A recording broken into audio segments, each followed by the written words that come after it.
Hello guys, how are you? कैसे आप सब लोग? चलिए स्टार्ट करते हैं एक नया चैप्टर जिसका नाम क्या है, बिजनेस इन्वायरमेंट। अब देखिए चैप्टर का नाम क्या है, बिजनेस इन्वायरमेंट। इसमें हम क्या करने वाले हैं, पहले मैं आपको ये बता दूं कि इस चैप्टर में हम लोग बिजनेस के इन्वायरमेंट के बारे में पढ़ने वाले हैं। बिजनेस इन्वायरमेंट किस तरीके से जो बिजनेस में हम लोग अलग अलग डिफरेंट काइंड्स ऑफ डिसीजन लेते हैं, अलग अलग डिसीजंस लेते हैं, उन डिसीजन को किस तरीके से इन्फ्लुएंस करता है, किस तरीके से हमारा जो बिजनेस का इन्वायरमेंट है वो हमारे सक्सेस, ग्रोथ, फेलियर, इन सभी चीज़ों को इन्फ्लुएंस करता है। ठीक है जी।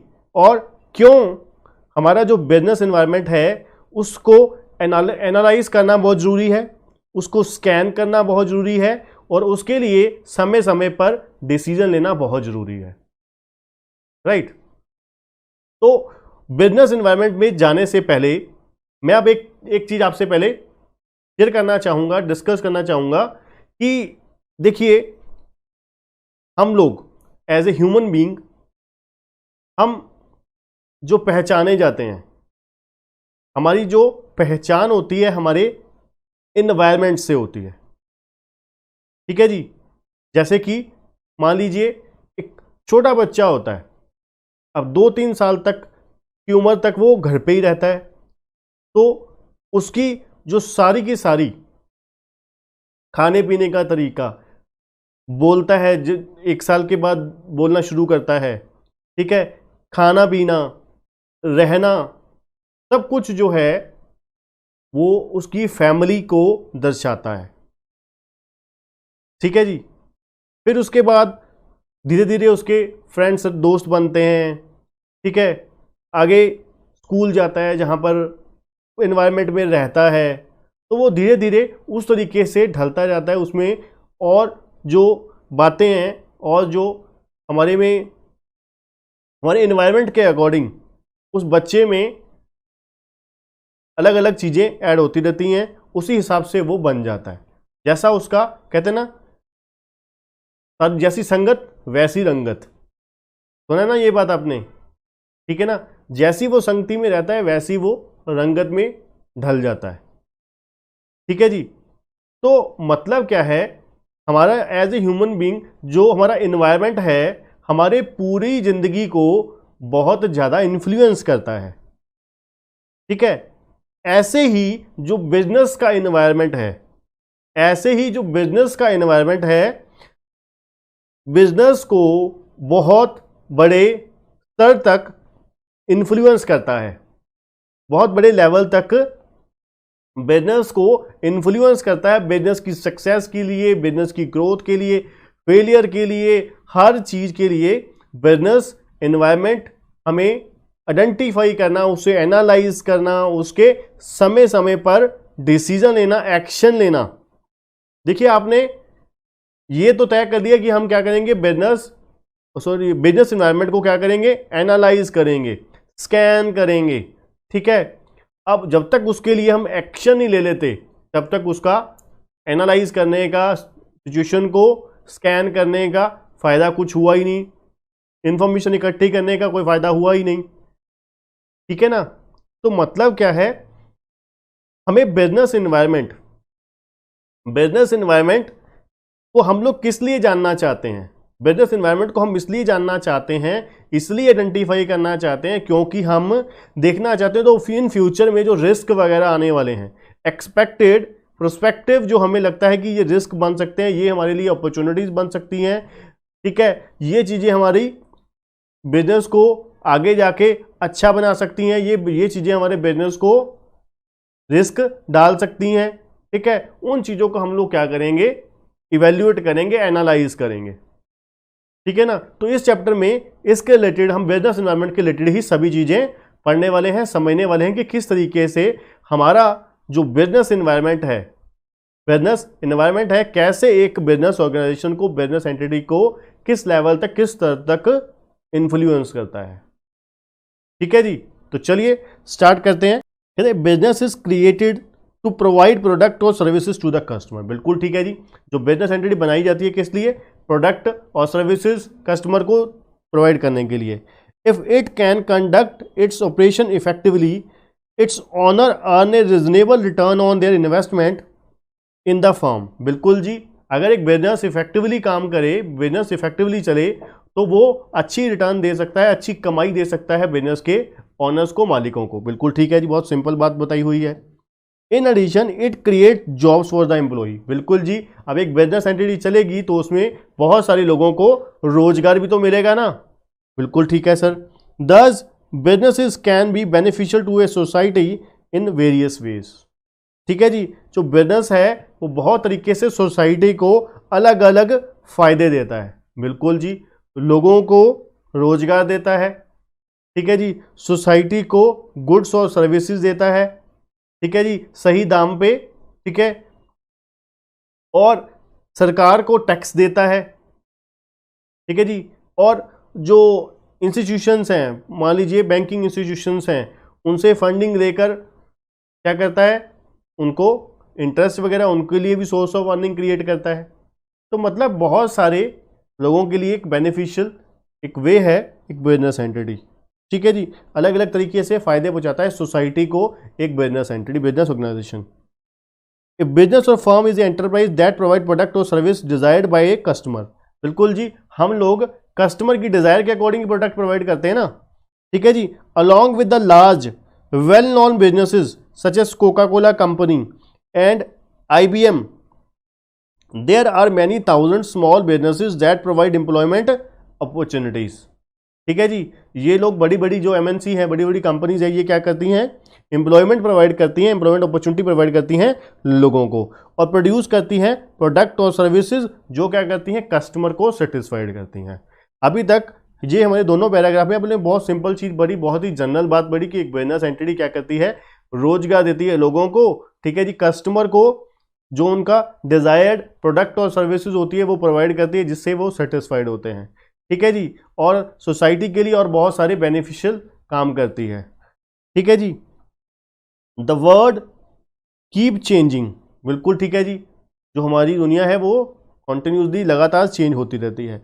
It always has and always will, ये हमेशा चेंज होती रही है और चेंज होती भी रहेगी। ठीक है जी, the basic challenge for any company is survival. ठीक है जी, और for the matter and for the living thing. सबसे बड़ा जो बेसिक चैलेंज क्या होता है किसी भी कंपनी के लिए, वो क्या होता है, सर्वाइवल का, सबसे बड़ा सर्वाइवल का ही इशू होता है। ठीक है जी, and to survive over the long term a company must have the two capabilities. कहते अगर एक कंपनी लंबे समय तक मार्केट में बने रहना चाहती है, मार्केट में इंडस्ट्री में बने रहना चाहती है लंबे समय तक, तो उसे ये दो चीज़ों को पूरा करना होगा। ठीक है जी, उसमें दो ये कैपेबिलिटीज़, ये योग्यताएं, क्षमताएं होनी चाहिए। कौन कौन सी हैं, एबिलिटी टू प्रॉस्पर करने की एबिलिटी होनी चाहिए उसमें। नंबर 2, एबिलिटी टू चेंज, सबसे बड़ी बात एबिलिटी टू चेंज। अब देखिए सबसे बड़ी प्रॉब्लम कहाँ पर आती है, किन किन लोगों में आती है, जो लोग चेंज नहीं एक्सेप्ट करना चाहते, जो रेजिस्ट करते हैं चेंज के लिए। ठीक है ना, हम बहुत सारे लोगों की यही आदत होती है, हैबिट होती है कि हम लोग कहते नहीं यार मैं नहीं कर सकता, ये मैं नहीं करता, ये मैं खाता नहीं, ये मैं करता नहीं, ठीक है ना, ये मुझे पसंद नहीं है। मतलब क्या है, हम लोग अपनी कंडीशंस के ऊपर ही काम करते हैं, हमें क्या है, ठीक है, हम चेंज नहीं होना चाहते। ठीक है ना, अब पब्लिक सेक्टर का इतना बुरा हालात धीरे धीरे करते करते क्यों हो गया, उन्होंने चेंज को एक्सेप्ट ही नहीं किया।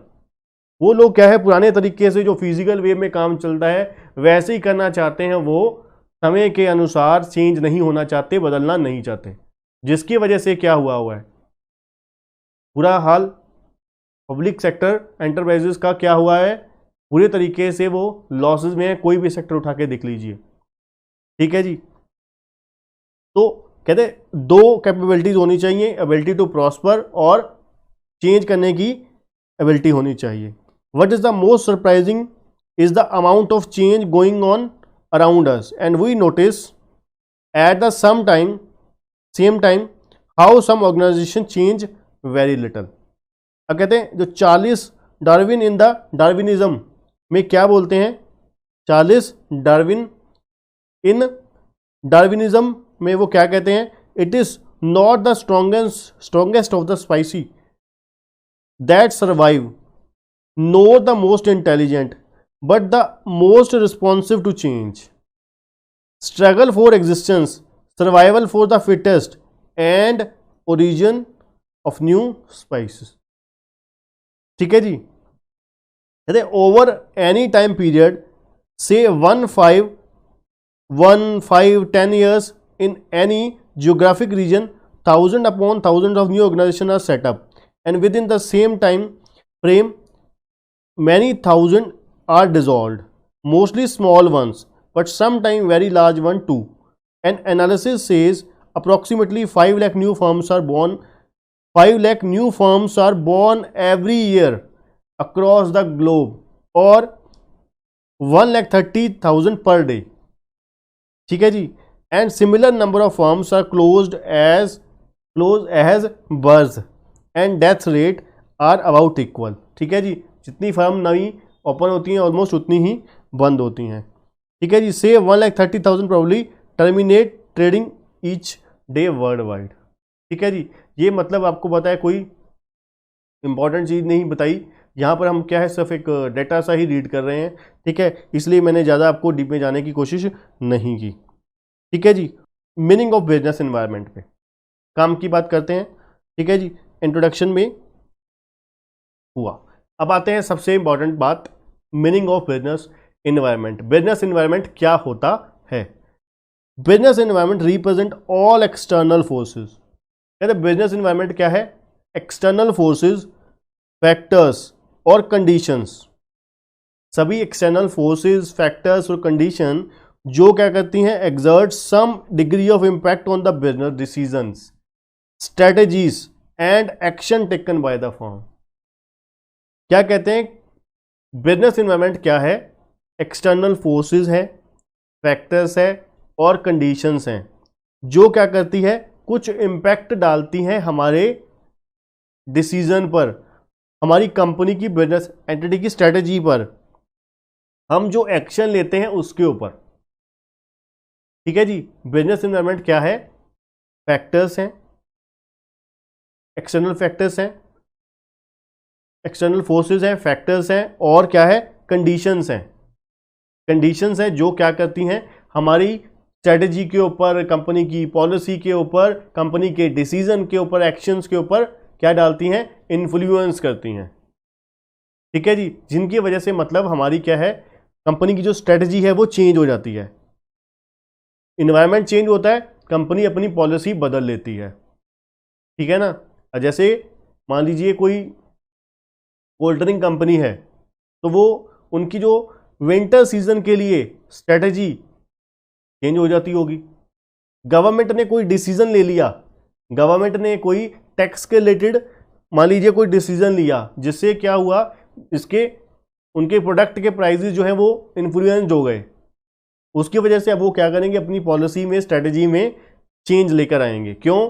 क्योंकि क्या है, गवर्नमेंट ने जो डिसीजन लिए हैं वो क्या है, कंपनी के प्रोडक्ट के डिसीजन को इन्फ्लुएंस कर रहे हैं। ठीक है जी, जिस स्टेट में, जिस रीजन में कंपनी एसोसिएटेड है, वहाँ पर कोई चेंज आया है, स्ट्रक्चरल चेंजेस आई हैं, अब कंपनी क्या करेगी, अपनी पॉलिसी बदलेगी। ठीक है ना, अपने एक्शंस चेंज करेगी। ठीक है ना, तो कुल मिला के बिजनेस एनवायरनमेंट क्या है? एक्सटर्नल फोर्सेस हैं, फैक्टर्स हैं, एक्सटर्नल फोर्सेस हैं, फैक्टर्स हैं और कंडीशंस हैं जो क्या है, कंपनी की पॉलिसी को, कंपनी की स्ट्रेटजी को, कंपनी के एक्शंस, कंपनी के डिसीजन मेकिंग को क्या करती है, इन्फ्लुएंस करती है। ठीक है जी, the success of a business is generally dependent on the business environment. बिल्कुल जी, चाहे वो सक्सेस है चाहे वो फेलियर है, वो टोटली डिपेंड करती है एनवायरनमेंट, बिजनेस एनवायरनमेंट के ऊपर। Successful business has to identify, सबसे इंपॉर्टेंट बात है, ध्यान से इसको अंडरलाइन कीजिएगा। कहते एक सक्सेसफुल जो बिजनेस है उसे क्या करना होता है, आइडेंटिफाई करना होता है, अप्रेज करना होता है और रिस्पॉन्ड करना होता है to the various opportunities and threats in its environment. क्या है जी?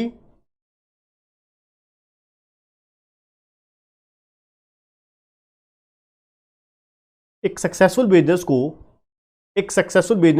को नंबर 1 क्या करना होता है? आइडेंटिफाई करना होता है।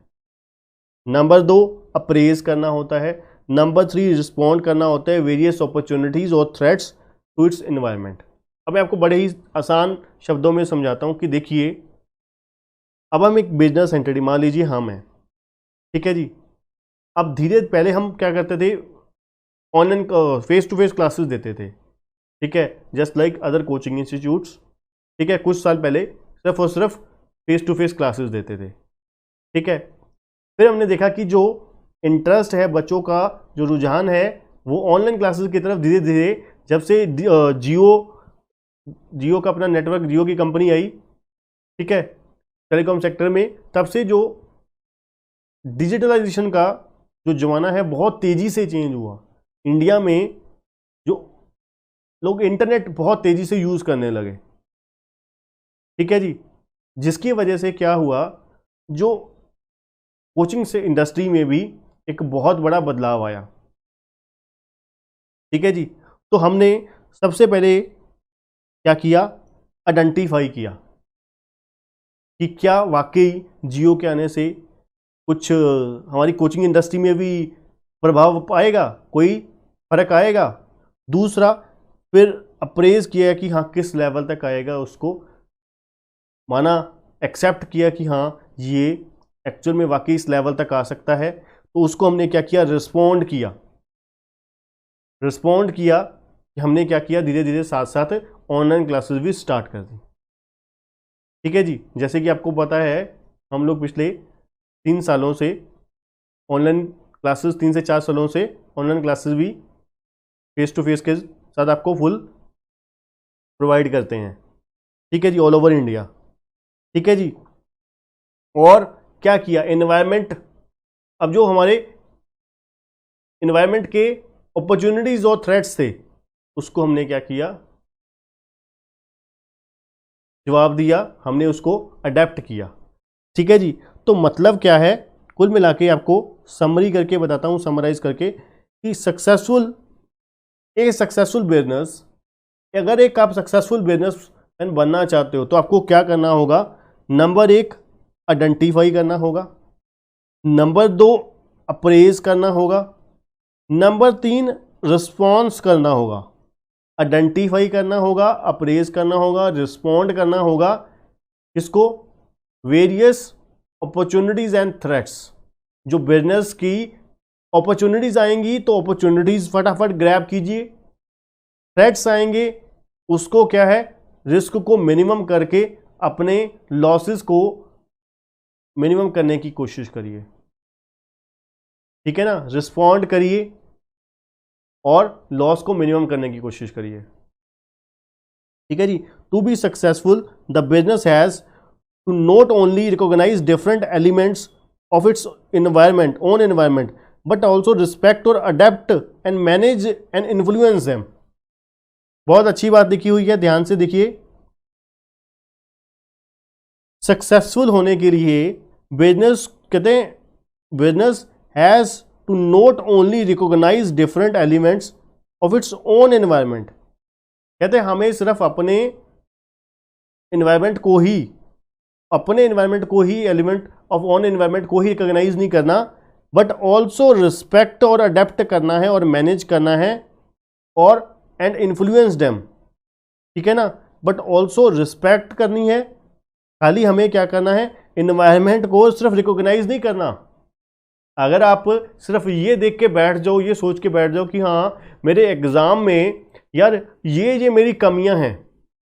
अब कई बच्चे क्या होते हैं, ये चीज़ को रोते रहेंगे कि मेरी हैंडराइटिंग अच्छी नहीं है, मेरी इंग्लिश अच्छी नहीं है, मेरी थ्योरी अच्छी नहीं है। तो क्या उसको रोते ही बैठोगे? उसके ऊपर कुछ काम करेंगे ना, उसको रिस्पॉन्ड करेंगे, हम उसको क्या करेंगे? एक्सेप्ट करेंगे कि हाँ भाई मेरी हैंडराइटिंग अच्छी नहीं है, मुझे क्या करना है? उसके ऊपर काम करना है, उसके ऊपर काम करके मुझे अपना रिजल्ट बेटर लेकर आना है। थ्योरी मेरी अच्छी नहीं है, थ्योरी को इम्प्रूव करके मुझे किसी भी तरीके से क्या करना है, रिजल्ट को क्लियर करना है, मुझे पेपर एग्जाम क्लियर करने हैं, पास होना है। ठीक है ना। तो मतलब क्या है, हम सिर्फ अपनी जो बिजनेस एनवायरनमेंट है उसको रिकॉग्नाइज नहीं करेंगे, सिर्फ और सिर्फ बिजनेस एनवायरनमेंट को सिर्फ और सिर्फ रिकॉग्नाइज नहीं करेंगे, उसके साथ साथ हम क्या करेंगे, अडेप्ट भी करेंगे, उसकी इज्जत करेंगे, रिस्पेक्ट करेंगे। रिस्पेक्ट देने से मतलब क्या है, हम एक्सेप्ट करेंगे, मानेंगे कि हाँ ये बदलाव जो जो चीज़ें हैं ये मेरे बिजनेस को इन्फ्लुएंस कर सकती हैं, मेरे बिजनेस को प्रभावित कर सकती हैं, खराब कर सकती हैं। ठीक है, तो उसको मैं क्या करूँगा, मैनेज करने की कोशिश करूँगा और हैंडल करने की कोशिश करूँगा। ठीक है जी। The business must continuously monitor and adapt itself to the environment if it is to survive and prosper। ठीक है ना। हम लोग बिजनेस एंटिटी क्या करेगी, लगातार मॉनिटर करेगी कि किस तरीके से ये जो एनवायरनमेंट है, ये जो चीज़ें हैं हमारे बिजनेस को इन्फ्लुएंस करेगी, हमारी डिसीजन मेकिंग को प्रभावित करेंगे। ठीक है जी। तो कुल मिला के ओवरऑल बिजनेस एनवायरनमेंट क्या है, बिजनेस एनवायरनमेंट क्या है, सभी एक्सटर्नल फोर्सेस, फैक्टर्स और कंडीशंस, सभी एक्सटर्नल फोर्सेस, फैक्टर्स और कंडीशन जो क्या है हमारे कंपनी के बिजनेस के डिसीजंस को, हमारे स्ट्रेटजीज को, हमारे एक्शंस को क्या करती है, इन्फ्लुएंस करती है। ठीक है जी। और हमें क्या करना है, रिस्पॉन्स करना है, सिर्फ और सिर्फ हमें एनालाइज नहीं करना, सिर्फ और सिर्फ हमें क्या है, बिजनेस एनवायरनमेंट को एनालाइज नहीं करना, उसके साथ हमें क्या करना है, उसको मैनेज करना है, उसको क्या करना है, रिएक्ट करना है। ठीक है ना। उसको कि कैसे मैनेज किया जाए, कैसे हैंडल किया जाए, कैसे रिस्क को कम किया जाए, कैसे अपॉर्चुनिटी को ग्रैब किया जाए। नेक्स्ट है, according to Glueck and Jauch, the environment includes factors outside the firm which can lead to the opportunities for और थ्रेट्स टू द फर्म। कहते जो एनवायरनमेंट है उसमें क्या क्या है, फैक्टर्स जो आउटसाइड द फर्म है, which can lead to the opportunities for और थ्रेट्स टू द फर्म, जो क्या है फर्म के लिए अपॉर्चुनिटीज क्रिएट कर सकते हैं या फिर थ्रेट्स क्रिएट कर सकते हैं। ठीक है जी। Although there are many factors, the most important of the factors are social, economic, technological, suppliers, competitor and governments. ठीक है जी। ये वो फैक्टर्स हैं जो क्या है एक फर्म के लिए अपॉर्चुनिटीज और थ्रेट्स क्रिएट करते हैं। ठीक है जी। कहते हैं मॉडर्न ऑथर क्या कहते हैं, modern authors includes both internal and external forces that influence the business policies and actions and integral elements of the business environment. Modern authors क्या कहते हैं कि भाई बिजनेस एनवायरनमेंट में खाली एक्सटर्नल फोर्सेस नहीं होते, इंटरनल फोर्सेस भी होते हैं।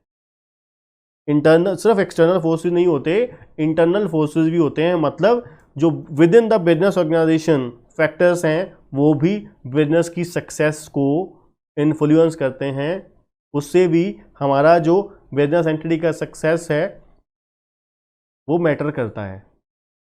ठीक है जी। देखिए इसकी बड़ी सिंपल सी एग्जांपल है, जैसे कि आप लोग तो चलो फाउंडेशन में हो, इंटरमीडिएट और फाइनल वाले बच्चे सिर्फ और सिर्फ इंस्टीट्यूट को कोसते रह जाते हैं। इंस्टीट्यूट पेपर सही नहीं चेक करती, इंस्टीट्यूट ने धक्का किया, फेल कर दिया, इसलिए कर दिया। ठीक है, वो सिर्फ और सिर्फ यही कारण बनाते रहते हैं। अब देखिए अपने में भी तो कमी हो सकती है, मैं ये नहीं देख रहा कि मेरे में कमियां क्या है, मेरे में कमियां कहाँ पर है, कहाँ पे मेरी कमी रह जाती है। तो मुझे ये दिखना होता है कि मुझे पहले मेरे में क्या कमी है। ठीक है ना। तो वो क्या है, इंटरनल फोर्सेस हैं, मुझे अपने इंटरनल फोर्सेस के ऊपर भी तो एनालाइज करने की जरूरत है, उसमें कुछ इंप्रूवमेंट करने की जरूरत हो सकती है। ठीक है जी।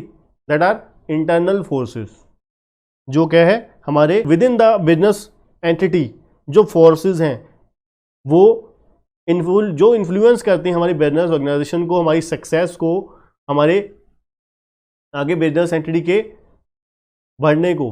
ठीक है जी, तरक्की को, ग्रोथ को। ठीक है जी। कैरेक्टरिस्टिक्स ऑफ बिजनेस एनवायरनमेंट, बड़ा ही आसान, बड़ा ही मजेदार क्वेश्चन है। कहते हैं business environment exhibits many characteristics. कहते हैं जो बिजनेस एनवायरनमेंट है बहुत सारी कैरेक्टरिस्टिक्स शो करता है। उसमें से कुछ सिंपल और आसान बढ़िया बढ़िया कैरेक्टरिस्टिक्स ये हैं। ठीक है जी। पहला क्या है, बिजनेस इन्वायरमेंट क्या होता है, कॉम्प्लेक्स होता है। बिल्कुल जी, बड़ा कॉम्प्लेक्स है, बहुत मुश्किल है जी। Environment consist of a number of factors, events, condition and influences arising from the different sources. It is difficult to comprehend at the once the factors constituting a given environment. All in all, environment is complex that is somewhat easier to understand in parts but difficult to grasp in totality. मतलब कुल मिला के overall बात यह है कि जो business environment है बड़ा ही कॉम्प्लेक्स है, बड़ा ही डिफिकल्ट है अंडरस्टैंड करना। ओवरऑल उससे टोटलिटी में अंडरस्टैंड करना बड़ा मुश्किल है। ठीक है जी। कहते हैं जो इन्वायरमेंट है उसमें number of factors, events, conditions जुड़ी होती हैं। बहुत सारे फैक्टर्स जुड़े होते हैं, बहुत सारे इवेंट्स होते हैं, बहुत सारी कंडीशंस होती हैं, जिसकी वजह से क्या है, जो हमारा बिजनेस इन्वायरमेंट है, जो बिजनेस एंटिटी है, वो इन्फ्लुएंस करती है अलग अलग सोर्सेज से। ठीक है जी। इसलिए कहते हैं बहुत डिफिकल्ट है एक एक फैक्टर को एक जो क्या है अंडरस्टैंड करना कि वो किस तरीके से बिजनेस इन्वायरमेंट को क्या है, बिजनेस एंटिटी को क्या है प्रभावित करता है। ठीक है जी। जैसे कि कहते हैं mobile phone making music system. ठीक है, mobile phones making music system. Computer books obsolete. अब कंप्यूटर के आने की वजह से बुक्स ऑब्सोलीट हो गई काफ़ी हद तक। ठीक है जी। अब वो कितने लेवल तक हुई ये आइडेंटिफाई करना मुश्किल हो जाता है। ठीक है ना, किस हद तक मोबाइल फ़ोन आने से म्यूजिक सिस्टम कम हो गए या ऑब्सोलीट हो गए। ठीक है जी। कंप्यूटर आने से किताबें जो बुक्स हैं किस हद तक कम हो गई। कहते हैं ये आइडेंटिफाई करना थोड़ा सा मुश्किल है, कॉम्प्लेक्स है। Number 2, dynamic. डायनामिक क्या होता है, चेंज होता है, जो लगातार चेंज होता रहता है। ठीक है जी। कहते हैं जो इन्वायरमेंट है is constantly changing in nature. बिल्कुल ठीक है जी, इन्वायरमेंट लगातार चेंज होता रहता है। Due to the many and varied influences operating there in dynamism in the environment causing to the continuously change its shapes and character. ठीक है ना, लगातार कहते हैं बिजनेस इन्वायरमेंट में चेंजेस आती रहती हैं। ठीक है, बहुत सारे जो फैक्टर्स हैं ऑपरेटिंग वो क्या है चेंज होते रहते हैं, जो क्या है बिजनेस को प्रभावित करते हैं अलग अलग वे में। कहते हैं the film industry generates revenue from the ringtones और caller tunes rather than sale of music CD. पहले क्या होता था, म्यूजिक सीडी बिकती थी, अब क्या है कॉलर ट्यून से पैसे कमाए जाते हैं। फिल्मों के जो गाने हैं उनकी कॉलर ट्यून जो लगवाते हैं और कॉलर ट्यून के पैसे क्या करती हैं, जो टेलीकॉम कंपनियां हैं वो लेती हैं कस्टमर से। ठीक है, और कस्टमर और कंपनी जो टेलीकॉम कंपनी है उनको लीज देती है, लीज पे उनको चार्जेस पे करती है। ठीक है जी, उनकी जो राइट होता है, कॉपीराइट होता है, ठीक है ना, उसके पेमेंट करती है। तो मतलब क्या है कि देखिए कैसे चीज़ें चेंज होती हैं लगातार। ठीक है ना, मल्टीफिकेटेड। कहते हैं what shape and character and environment assume depend upon the perception of the observer. कहते क्या शेप है, क्या करेक्टर है एनवायरनमेंट का, कहते हैं assume depend upon the perception of the observer. ये ऑब्जर्वर की परसेप्शन पर डिपेंड करता है। Particular change in the environment और a new development may be viewed differently by different observer. This is frequently seen when the same development is welcomed as an opportunity by one company while another company perceived it as a threat. ठीक है ना, जो environment है वो क्या है मल्टीफिकेटेड है। हो सकता है वो एक बिजनेस एंटिटी के लिए चेंज जो आया है, बदलाव जो आया है, एक बिजनेस एंटिटी के लिए क्या हो जाए वो अपॉर्चुनिटी वो उनको जो ग्रैस्प कर ले। मान लीजिए कोई चेंज आया, ठीक है ना, अब हम कहते हैं कि जैसे मान लीजिए आपके सीपीटी से सीए फाउंडेशन के सिलेबस में चेंज आया। ठीक है, बहुत सारे बच्चों ने क्या किया, उनको बहुत बुरा लगा, उनको लगा कि यार ये तो बहुत हमारी वाली सिलेबस बहुत मुश्किल हो गया, डिफ़िकल्ट हो गया काम। ठीक है, ये तो बहुत गलत हो गया। ठीक है, जो कम पढ़ने वाले थे, जो मतलब उनका इरादा सिर्फ शुरू करने का था सीपीटी, क्योंकि बहुत आसान होती थी, बहुत ही मज़े से बच्चा पास कर जाता था। ठीक है, बहुत ही आसानी से बच्चा सीपीटी में पास हो जाता था। बहुत ही आपको पता थोड़ा सिलेबस है, जितना हमारा सीए फाउंडेशन में बीसीके का सिलेबस है, ठीक है, 40 नंबर का सिलेबस है ना, उससे भी बहुत कम सिलेबस होता था लॉ का 40 नंबर का। अकाउंट्स जितना हमारा है उसका 1/2 भी नहीं होता था। ठीक है, तो मतलब क्या था, बड़ा ही आसान, बड़े ही थोड़े समय में, एक दो महीने में ही बड़े ही मजे से तैयारी हो जाती थी सीपीटी की, बच्चा पास हो जाता था। ठीक है, अब जो बच्चे पढ़ने वाले थे, जो एक्चुअल में वो सीरियस ही थे, जिनको था कि खाली फाउंडेशन थोड़ी ना हमें सीपीटी थोड़ी ना करनी है, या फाउंडेशन थोड़ी ना करनी है, वो फाइनल तक पहुंचना है हमें। अब इसमें जो फालतू बच्चे करने वाले थे, जो मतलब इंटरमीडिएट में, मतलब सीपीटी की वजह से इंटरमीडिएट में पहुंच जाते थे, बस वो कुछ गर्लफ्रेंड्स की वजह से, कुछ पेरेंट्स का धक्का करने पर, ठीक है, शुरू कर लेते थे सीए, पर एक्चुअल में वो फाइनल तक पहुंच नहीं पाते थे। अगर गलती से फाइनल में भी पहुंच जाते थे, 5-6 अटैम्प्टों में पास पूस होके, ठीक है, तो वो फाइनल में छोड़ जाते थे। अब जिसकी वजह से क्या हुआ, फाउंडेशन में बच्चा कम हो गया, काफ़ी कम हो गया। ठीक है, फाउंडेशन में बच्चा काफ़ी कम हो गया, और जिससे क्या हुआ, जो सही बच्चे हैं वही हमारी फील्ड में आ रहे हैं। ठीक है ना, जो एक्चुअल में सीरियस बच्चा है सिर्फ और सिर्फ वही आ रहा है। ठीक है, जिस वजह से रिजल्ट भी बिल्कुल सही आ रहा है, बहुत जेन्युइन आ रहा है, पेपर भी डिफिकल्ट हो गया। ठीक है, सिलेबस भी बहुत बढ़ गया, जिससे जेन्युइन बच्चा आ रहा है। मतलब जिन्होंने पढ़ने वाले थे उन्होंने अपॉर्चुनिटी के तौर पे लिया, और जो नहीं पढ़ने वाले थे उन्होंने थ्रेट के तौर पे लिया। ठीक है ना, मतलब अलग अलग पहलू हैं उसी चीज़ के, वही चेंज की। फार रीचिंग इम्पैक्ट कहते हैं, जैसे कि कहते हैं अपना, सॉरी, मल्टीप्लिकेटेड में कहते हैं पहले एलसीडी और प्लाज्मा टीवी हुआ करते थे, उसकी जगह वो बंद होकर क्या आ गए, एलईडी आ गई उसकी जगह पे। फिर एलईडी की जगह पे अब क्या आ गया, 3D टीवी आ गए। ठीक है ना, तो क्योंकि उन्होंने, कंपनी ने एक्सेप्ट किया कि चेंज लाते गए। ठीक है, लोगों का, क्योंकि कोई भी चीज़ होती है लंबे समय तक इंटरेस्ट नहीं सेम चीज़ में बना रहता मार्केट में, जब तक नई नई, जैसे अपने मोबाइल कंपनीज को देखा, वो उन्होंने, पता है कि हमारी जो जनरेशन है आज की, इंडिया में यूथ बहुत ज़्यादा है। ठीक है, और वो यूथ जो है ना, वो चेंज, नई चीज़ बहुत अच्छे से पसंद करता है। तो वो क्या है, हर 3 महीने बाद, हर 2 महीने बाद नया मॉडल लॉन्च कर देते हैं। MI Note 5, Note 6, Note 7, 9, 10 निकाली जा रहे हैं, क्योंकि पता है लोगों का 3 महीने बाद, 6 महीने बाद, लड़कों का खास करके बॉयज़ का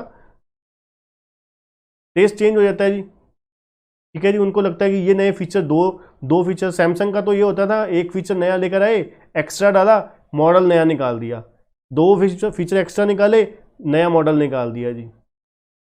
ठीक है, तो लोग खरीदते रहते थे उसको, पुराना बेच दिया, नया खरीद लिया। ठीक है जी, तो होता है far reaching impact. Far reaching impact क्या है, कहते the environment has far reaching impact on the organisations. The growth and profitability of an organisation depends critically on the environment in which its exist. बिल्कुल ठीक है जी, कहते हैं जो एनवायरमेंट है उसका फार रीचिंग इम्पैक्ट होता है ऑर्गेनाइजेशन के ऊपर। कहते हैं ग्रोथ और, मैं आपको ऑलरेडी बता चुका हूँ कि जो बिजनेस एंटिटी है उसकी ग्रोथ और प्रॉफिटेबिलिटी दोनों किसके ऊपर डिपेंड करती है, कि क्रिटिकली, कि जो इन्वायरमेंट है, organisation depends critically on the environment in which they exist. ठीक है ना, किस तरीके से वो एग्जिस्ट करते हैं, अपने जिस इन्वायरमेंट में एग्जिस्ट करते हैं, वो उस इन्वायरमेंट को किस तरीके से एक्सेप्ट करते हैं। Any environmental changes has an impact on the organisation in the different ways. ठीक है ना, बहुत अलग अलग तरीके से जो हमारा बिजनेस एनवायरनमेंट है, बिजनेस एंटिटी को इन्फ्लुएंस करता है। ठीक है जी, जैसे कि कहते हैं, एग्जांपल क्या है, an organisation like Aditya Birla group has moved from textile to cement. उन्होंने क्या किया, टेक्सटाइल्स इंडस्ट्री से मूव कर दिया सीमेंट इंडस्ट्री, और cement to retail and to financial services as well as telecom due to the changes circumstances. ठीक है ना, उन्होंने अब तो, ठीक है, आदित्य बिरला ग्रुप ने ऐसे ऐसे उन्होंने चेंज किया, समय को देखते हुए, समय को पढ़ते हुए। ठीक है जी, ये हमारे कुछ कैरेक्टरिस्टिक्स थे बिजनेस एनवायरनमेंट के। क्या है, कॉम्प्लेक्स है, ठीक है, डायनामिक है, मल्टीफिकेटेड है, फार रीचिंग इम्पैक्ट है इसका हमारे बिजनेस ऑर्गेनाइजेशन पे। एक और इंटरेस्टिंग क्वेश्चन के ऊपर, इंपॉर्टेंस क्या है हमारे बिजनेस एनवायरनमेंट की, इंपॉर्टेंस क्या है बिजनेस एनवायरनमेंट की। कहते हैं there is a close and continuous interaction between the business and environment. बिल्कुल सही बात। कहते हैं क्लोज और कॉन्टिन्यूस इंटरेक्शन होता है, बड़ा ही क्लोज और लगातार इंटरेक्शन होता है बिजनेस और एनवायरनमेंट के बीच में, क्योंकि हम लोग काम ही बिजनेस एनवायरनमेंट में करते हैं, ठीक है ना, बिजनेस एनवायरनमेंट में करते हैं। इसलिए कहते हैं there is this interaction helps in strengthening the business firm and using its resources more effectively. क्या कहते हैं जी? कहते हैं इसीलिए ये जो इंटरेक्शन है, किसके बीच का इंटरेक्शन? बिजनेस एंटिटी और बिजनेस एनवायरनमेंट का जो इंटरेक्शन है आपस का, ये क्या मदद करता है? बिजनेस एंटिटी की पोजीशन को स्ट्रॉन्ग करने के लिए और using its resources more effectively, कि उसके रिसोर्सेज को और इफेक्टिवली यूटिलाइज किया जा सके, ठीक है ना। कि अगर एक बिजनेस एंटिटी अच्छे तरीके से अडेप्ट करती है बिजनेस एनवायरनमेंट को, ठीक है, उसके चेंजेस को, तो वो क्या है, अपने रिसोर्सेज को बड़े ही अच्छे तरीके से इफेक्टिवली ऑप्टिमली यूटिलाइज कर सकती है, ठीक है ना। It helps in the business in the following veg. कहते हैं बिजनेस एनवायरनमेंट जो है इस तरीके से इन तरीके से एक बिजनेस एंटिटी की मदद करेगा उसको आगे बढ़ने में, ठीक है जी। एक बिजनेस एंटिटी की बिजनेस एनवायरनमेंट जो है मदद करेगा इस तरीके से। वो कौन कौन से तरीके हैं? पहला, डिटरमाइनिंग अपॉर्चुनिटीज एंड थ्रेट्स, ठीक है। एक बिजनेस एंटिटी क्या करेगी? डिटरमाइन करेगी कि जो बिजनेस एनवायरनमेंट से क्या थ्रेट्स हमें हो सकते हैं और क्या हम उससे क्या अपॉर्चुनिटीज निकल सकती हैं, ठीक है ना। अब देखिए, जैसे मैंने बताया कि जब जियो आया तो एक बार कुछ समय के लिए तो धीरे धीरे जब ट्रेंड चेंज हुआ, कोचिंग इंडस्ट्री में ट्रेंड चेंज हुआ, तो लोगों ने यूट्यूब पे आना शुरू किया, फिर धीरे धीरे ऑनलाइन क्लासेस आनी शुरू हो गई, पेन ड्राइव क्लासेस आनी शुरू हो गई, ठीक है। तो एक फेस टू फेस क्लासेस का जो ट्रेंड था वो बहुत धीरे धीरे बहुत लेवल पर, बड़े लेवल पर कम हो गया, ठीक है जी। जैसे कि मैं आपको बहुत बड़ी एग्जांपल देता हूँ, दिल्ली में लक्ष्मी नगर, आपको पता है, हब है अपनी सीए की क्लासेस का, फेस टू फेस क्लासेस का। वो एक बड़े लेवल पर रिडक्शन आ गई, बहुत बड़े लेवल पर रिडक्शन आ गई, बहुत, जहाँ पर एक एक बैच में 250, 400, 400, 500 बच्चा होता था, ठीक है। और वेटिंग लगती थी, और पहले आपको एक साल पहले आके बुकिंग करवानी पड़ती थी, एक बैच, कम से कम एक बैच पहले आके बुकिंग करवानी पड़ती थी। वो उनका जो कहते थे कि हम कभी भी पेन ड्राइव क्लासेस में नहीं आएंगे, जो टीचर बोलते थे, वो खुद 6 महीने बाद, 1 साल बाद पेन ड्राइव क्लासेस में आ गए, जो बुरा कहते होते थे पेन ड्राइव क्लासेस को। अब देखिए, बड़ी सिंपल सी बात है, अब जो आसपास के लोग हैं उनके लिए तो चलो माना कि बेनिफिट्स था, अब जो बेचारे दूर से, जो छोटे शहरों से आते हैं, ठीक है, उनके लिए बड़े शहर में आके रहना, ठीक है, अपने आप को एडजस्ट करना, खर्चे बेयर करना उनकी फैमिली द्वारा, ठीक है, और कोचिंग इंस्टीट्यूट की फ़ीस तो हाई होती थी, उसके अलावा जो रहने का खर्चा, आने जाने का खर्चा, जो टाइम लगता था, एनर्जी वेस्ट होती थी, ठीक है, आने जाने में, वो सभी चीज़ों का बिल्कुल एक ही झटके में सॉल्यूशन मिल गया बच्चों को। घर बैठे बैठे बड़े ही कंफर्टेबल माँ बाप के पास, मम्मी पापा के पास, उनकी आंखों के सामने ही बैठे बैठे आप लोगों को पढ़ने का बिल्कुल अच्छे तरीके से आपकी मनपसंद फैकल्टी के क्लासेस आपको घर बैठे बैठे मिल गई, ठीक है जी। आपको बाहर कहीं धक्के खाने की जरूरत नहीं पड़ी, ठीक है, आपका आने जाने का ट्रांसपोर्टेशन का कॉस्ट बच गया, ठीक है, आपकी वहाँ पर दूसरे शहर में रहने की कॉस्ट बच गई, तो बहुत सारे फ़ायदे बच्चे को मिले, ठीक है।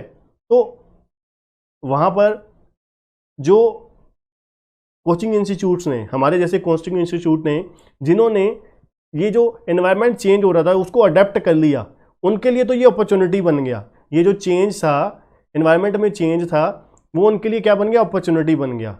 और जो कहते थे कि नहीं नहीं नहीं नहीं हम नहीं, ठीक है, ये तो बेकार है जी, पेन ड्राइव क्लासेस बेकार हैं, ख़राब हैं, ये है वो है, ठीक है, तो उनके लिए ये क्या बन गया? थ्रेट्स बन गया, क्योंकि वो क्या है, चेंज को एक्सेप्ट ही नहीं करना चाहते थे वो, ठीक है जी। तो पहला क्या है? Determining the opportunities and threats, the interaction between the business and its environment would bring out opportunities for and threats to the business. दूसरा क्या है, गिविंग डायरेक्शन फॉर ग्रोथ।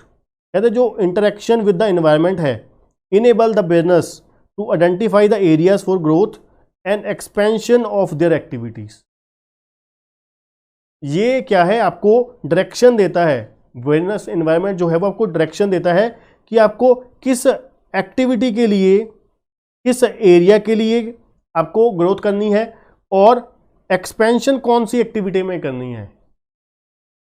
ठीक है ना, आपने ऑनलाइन एरिया में ग्रोथ करनी है, ठीक है, आपको कौन सी क्लासेस में, कौन से बिजनेस में, कौन से, ठीक है, एक्टिविटी के लिए आपको क्या करना है, एक्सपेंशन करना है, ग्रोथ कहाँ पे करना है। ये क्या है, बिजनेस एनवायरनमेंट क्या है, एक आपको डायरेक्शन देता है कि आप इस तरफ बढ़िए। ठीक है ना, कि फ्यूचर में ये चीज़ें चेंज होने वाली हैं। ठीक है, कि आपको एक्सपेक्टेड हिंट्स मिलते हैं। कॉन्टिन्यूस लर्निंग, बिल्कुल जी, कहते हैं manager are motivated to continuously update their knowledge, understanding and skills to meet the productive changes in the stream of business. ठीक है जी, कहते हैं मैनेजर्स को लगातार मोटिवेटेड होना होता है, अपडेट होना होता है उनकी नॉलेज से, अंडरस्टैंडिंग से और स्किल से। ठीक है ना, लगातार उन्हें लर्निंग करने रहना पड़ता है। ठीक है ना, कि इन्वायरमेंट किस तरीके से चेंज करे, किस तरीके से काम करे। इमेज बिल्डिंग, कहते हैं जो environmental understanding helps the business organization in improving their image by showing their sensitivity to the environment in which they operate। बिल्कुल जी, अब देखिए,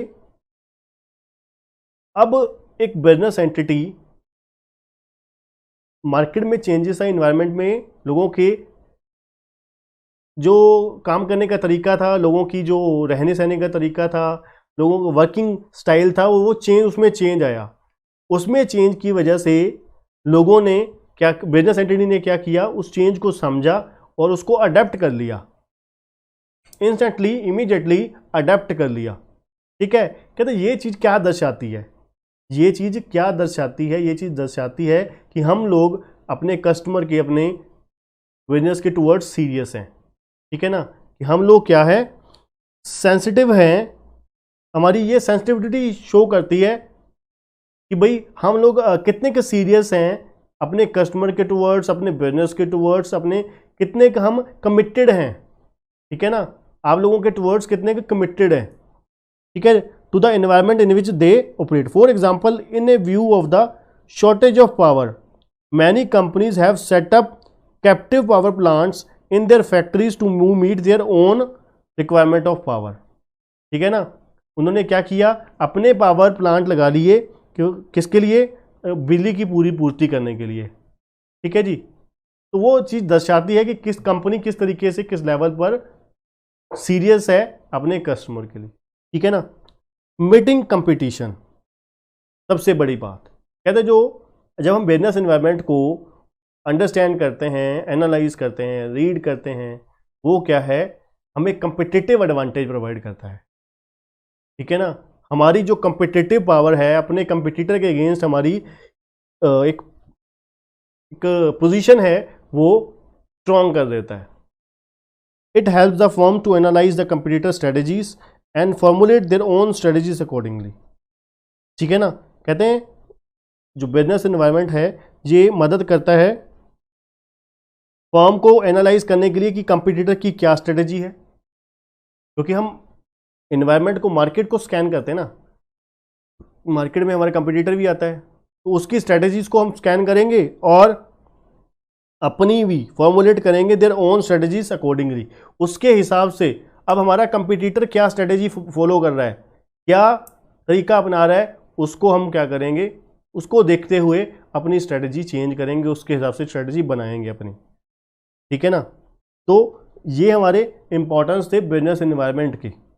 ठीक है जी, relationship between organisation and its environment, कहते क्या रिलेशन है ऑर्गेनाइजेशन के बीच में और उसके एनवायरनमेंट के बीच में। In relation to the individual corporate enterprise, in relation to individual corporate enterprise, the external environment offer a range of opportunities, limitations, threats, pressures, and thereby influences the structure and functioning of the enterprise. अब इसको अच्छे से explain करता हूं आपको। कहते हैं अगर हम इंडिविजुअल कॉर्पोरेट एंटरप्राइज की बात करें, एक्सटर्नल जो इन्वायरमेंट है ऑफर करता है रेंज ऑफ अपॉर्चुनिटीज़। जो हमारा बाहर का इन्वायरमेंट होता है एक large number of opportunities provide करता है, लिमिटेशंस प्रोवाइड करता है, ठीक है जी, ऑफर करता है, थ्रेट्स ऑफर करता है, प्रेशर बनाता है और इन्फ्लुएंस करता है हमारी कंपनी के स्ट्रक्चर और कंपनी की फंक्शनिंग को। बिल्कुल ठीक है जी, हम पहले भी पढ़ चुके हैं कि जो एक्सटर्नल एनवायरनमेंट है ये हमारे बिजनेस के लिए थ्रेट्स भी क्रिएट करता है, अपॉर्चुनिटीज़ भी क्रिएट करता है, प्रेशर भी डालता है, ठीक है, और हमारी कंपनी के काम करने के तरीके को भी चेंज कर सकता है, ठीक है जी। The relationship between the organisation and its environment may be discuss in term of the interaction between the several major areas outline below, ठीक है जी। कहते जो रिलेशनशिप है ऑर्गेनाइजेशन और एनवायरनमेंट के बीच में, कहते डिस्कस किया जा सकता है, उनका interaction may be discussed in term of interaction between several major areas, कि किस तरीके से वो इंटरेक्शन करता है। तो चलिए अब बात करते हैं पहला, exchange of information. Exchange of information क्या है? अब हम क्या करते हैं, सोसाइटी से इंफॉर्मेशन एक्सचेंज करते हैं। वो कैसे? The organisation scan the external environment variables, their behaviour and changes, generate important information and uses it for the planning, decision making and control purposes. बड़ा ही अच्छा लिखा हुआ है। कहते हैं एक ऑर्गेनाइजेशन क्या करती है, स्कैन करती है एक्सटर्नल एनवायरनमेंट के वेरिएबल, ठीक है जी। एक्सटर्नल एनवायरनमेंट के जो वेरिएबल्स हैं उसको क्या करती है, स्कैन करती है, जांच करती है उसका बिहेवियर और चेंजेस देखती है कि किस तरीके से एक्सटर्नल एनवायरनमेंट बिहेवियर कर रहा है, ठीक है, और किस तरीके से वो रिएक्ट कर रहा है, मतलब चेंज हो रहा है। जनरेट इंपॉर्टेंट इंफॉर्मेशन, उससे क्या है, हम डिराइव करते हैं इंपॉर्टेंट इंफॉर्मेशन और उसे यूज़ करते हैं कंपनी की प्लानिंग करने के लिए, पॉलिसी बनाने के लिए, स्ट्रेटेजी बनाने के लिए और डिसीजन मेकिंग के लिए और कंट्रोल पर्पसेस के लिए, ठीक है जी। सिंपल है बिल्कुल। Much of the organisational structure and functioning is attuned to the external environment information. Information generation is one way to get over the problems of uncertainty and complexity of the external environment. कहते हैं external environment, information generation हम क्यों करते हैं? Information generation हम किस लिए करते हैं? To get over the problem of uncertainty, कि हम किस तरीके से जो प्रॉब्लम की अनसर्टेनिटी है और कम्प्लेक्सिटी है एक्सटर्नल एनवायरनमेंट की, अनसर्टेनिटी है और कम्प्लेक्सिटी है एनवायरनमेंट की, उससे कैसे हम निजात पा सकें, कैसे हम क्या कर सकें, उसकी मुश्किलों से हल पा सकें, ठीक है जी। Information is to be gathered on economic activity and market conditions, technological development, social and demographic factors, political government policy and postures, the activity of the other organisations and so on, ठीक है जी। Both current and projective information is important for the organisation, ठीक है जी। Apart from gathering information, organization itself transmit information to the several external agency either voluntarily, inadvertently or legally. Other organization and individual may be interested in the organization and its functioning and hence approach the organization for the information. अब मैं आपको आराम से प्यार से exchange of information के बारे में बताता हूँ कि किस तरीके से रिलेशन है बिजनेस एंटिटी का और उसके एनवायरनमेंट का। सबसे पहले एक्सचेंज हम क्या पढ़ रहे हैं बच्चों? Exchange of information. कहते हैं हम क्या करते हैं, एनवायरनमेंट को स्कैन करते हैं। एनवायरनमेंट को सबसे पहले हमने क्या पढ़ा, स्कैन करते हैं हम लोग, फिर देखते हैं कि इसका बिहेवियर क्या है, किस तरीके से वो चेंज होता है एनवायरनमेंट, यही पढ़ा ना, एनवायरनमेंट किस तरीके से चेंज होता है, ठीक है, और किस तरीके से एक बिजनेस एंटिटी उस इंफॉर्मेशन को, जो इंफॉर्मेशन हमने अपना इन्वायरमेंट की स्कैनिंग करके हमें डिराइव करी है, एक्सट्रैक्ट करी है, हमने निकाली है, इकट्ठा की है, बिजनेस इन्वायरमेंट को हमने क्या किया, स्कैन किया, ठीक है। बिजनेस इन्वायरमेंट को हमने स्कैन किया, फिर हमने क्या किया, देखा कि किस तरीके से बिजनेस इन्वायरमेंट रिएक्ट करता है, चेंज होता है, ठीक है। फिर हमने क्या किया, उसको प्लानिंग के लिए, कंपनी की पॉलिसी बनाने के लिए, डिसीजन मेकिंग के लिए, कंट्रोल पर्पसेस के लिए उसे इस्तेमाल किया, ठीक है जी। और कहते हैं जो इंफॉर्मेशन है, इंफॉर्मेशन हमने जनरेट करी इस तरीके से कि किस तरीके से प्रॉब्लम की अनसर्टेनिटी को और कंप्लेक्सिटी को क्या किया जाए, गेट ओवर किया जाए, ठीक है ना। कंप्लेक्सिटी को और प्रॉब्लम्स को दूर किया जाए, ठीक है जी। कहते हैं information is to be gathered on economic activity and market condition. हमें जो इंफॉर्मेशन इकट्ठी करनी है किसके ऊपर करनी है, मार्केट के ऊपर, ठीक है जी, मार्केट कंडीशन के ऊपर, इकोनॉमिक एक्टिविटी के ऊपर, टेक्नोलॉजिकल डेवलपमेंट किस तरीके से हो रही है, सोशल और डेमोग्राफिक फैक्टर्स के ऊपर, पॉलिटिकल मतलब एक्सटर्नल फैक्टर के ऊपर कुल मिला के, ठीक है ना। और करंट हमारा प्रोजेक्ट उसके रिलेटेड, और फ्यूचर प्रोजेक्टेड इंफॉर्मेशन जो है उसके रिलेटेड हम रियलिटी बाइट पे आते हैं। हम कहते हैं any data having commercial importance is information. अब कुल मिला के अगर हम बात करें एक्सचेंज ऑफ इंफॉर्मेशन का, रियलिटी बाइट की अगर बात करें कि कहते हैं कोई भी डेटा जिसकी कमर्शियल इंपॉर्टेंस है वो इंफॉर्मेशन है, ठीक है ना, जिसकी कमर्शियल इंपॉर्टेंस है दैट इज कॉल्ड इंफॉर्मेशन।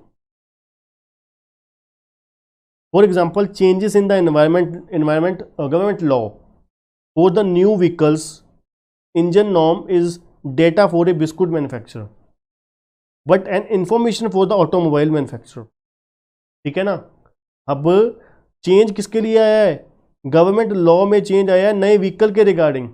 अब नए व्हीकल के रिगार्डिंग लॉ कानून चेंज हुआ है तो फिर बिस्कुट कंपनी को क्या लेना देना, उसके लिए तो सिर्फ एक जस्ट डेटा है, उसके लिए तो कुछ इंपॉर्टेंस नहीं रखता। पर एक इंपॉर्टेंट इंफॉर्मेशन है ऑटोमोबाइल कंपनी के लिए, ठीक है ना।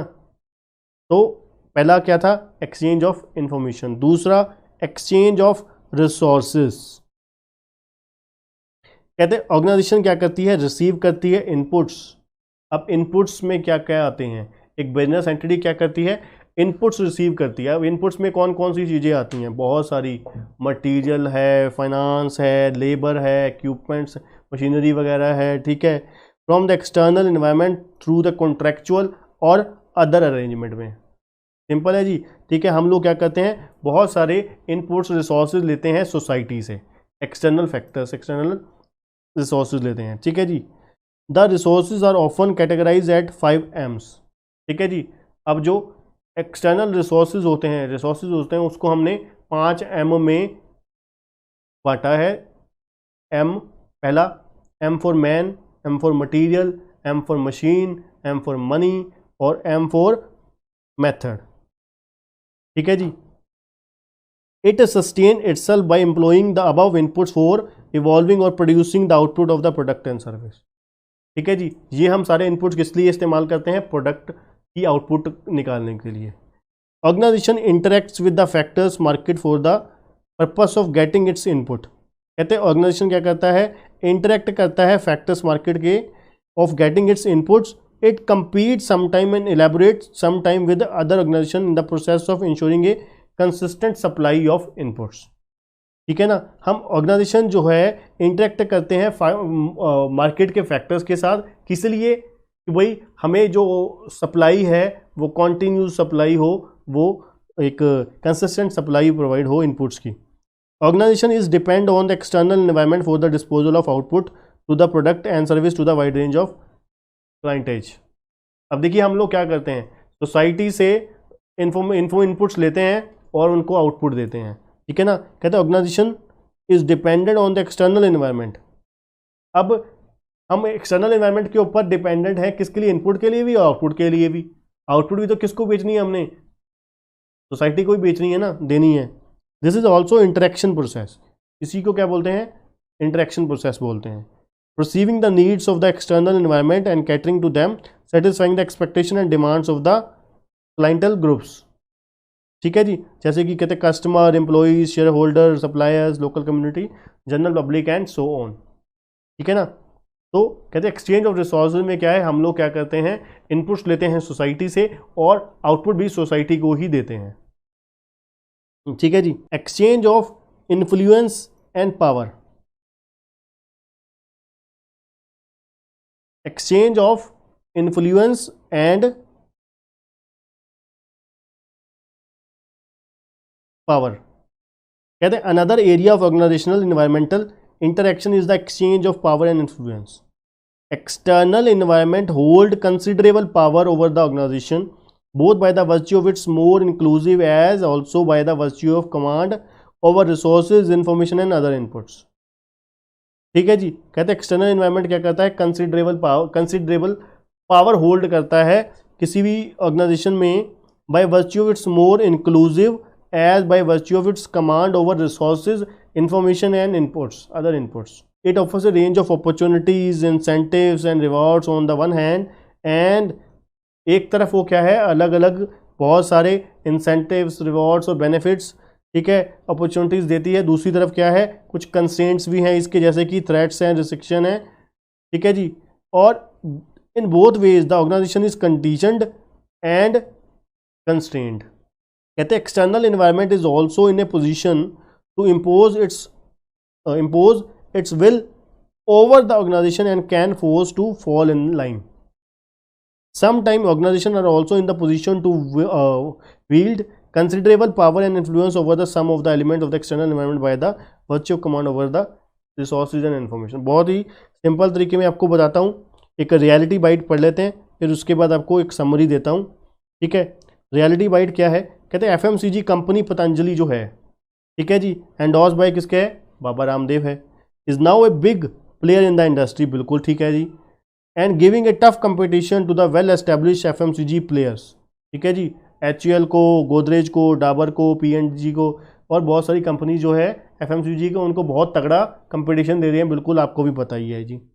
Now people prefer ayurvedic product over the chemical product, बिल्कुल जी, हम लोग आयुर्वेदिक प्रोडक्ट को ज़्यादा प्रेफर करते हैं as compare to the chemical. ठीक है जी। Patanjali success has taken it to a position where it can influence the market surely. ठीक है जी। कहते हैं पतंजलि क्या करती है, गैदर करती है इंफॉर्मेशन मार्केट से।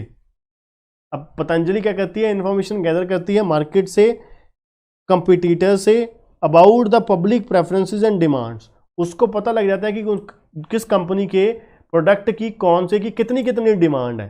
फिर वो देखती है कि यहाँ पर जो कस्टमर है, एक होता है ना कस्टमर की अपना पक्का कस्टमर होता है, जैसे कि आप पॉलिटिक्स में लगा लीजिए, एक होता है कट्टर भक्त टाइप कि भाई देनी है तो हम तो भाई पैदाइशी कांग्रेसी हैं, एक बोलते हैं। ठीक है जी। एक होते हैं जी हम जी है ही पैदाइशी जी, कमल को देने वाले हैं जी।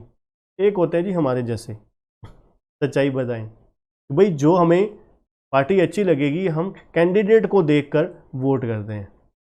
ठीक है ना। तो ऐसे ही पतंजलि जो है वो देखती है कि भाई कुछ कस्टमर ऐसे होते हैं कि जो क्या है, कंपनी चीज़ उनको एक वही चीज़ पसंद आ गई तो वो क्या है, दूसरे प्रोडक्ट की तरफ देखते भी नहीं, कि उनको अच्छा लगे चाहे बुरा लगे, वो सारी ज़िंदगी उसके ऊपर ही रहते हैं। ठीक है ना। तो वो देखती है कि मार्केट में प्रोडक्ट के बारे में, कि भाई दूसरी कंपनी को देखते हुए कि पब्लिक की प्रेफरेंसेस क्या है, ठीक है, उस प्रोडक्ट की कितने की डिमांड है, and then uses its to fulfil them through the modification in the existing product और लॉन्चेस न्यू प्रोडक्ट।